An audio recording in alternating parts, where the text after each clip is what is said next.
তুমি ঘরের পেছনে প্রস্রাব করতে গিয়ে হেগে ফেলেছো? কেন হেগে ফেলেছো বলো, জবাব দাও। কি হলো, জবাব দাও। তোমার গু কে পরিষ্কার করবে? আমার পেট খারাপ করেছিল, ওই জন্য আমি হেগে ফেলেছি। এটা কোনো অন্যায় করিনি আমি। কি মাগি, মুখে মুখে তর্ক? আচ্ছা করে কেলান দে ওকে, ওর হাগা বের করে দে মার।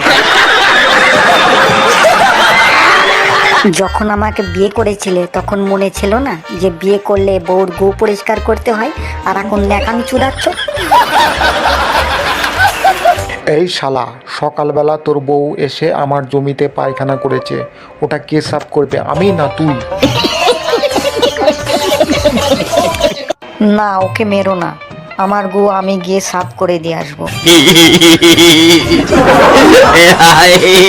ইওর অনার, মহামান্য আদালতের কাছে আমি এই বিচার চাই। আমার বউ প্রস্রাব করতে গিয়ে ঘরের পিছনে হেগে ফেলেছে, এই জন্য আমি ওকে মেরেছি।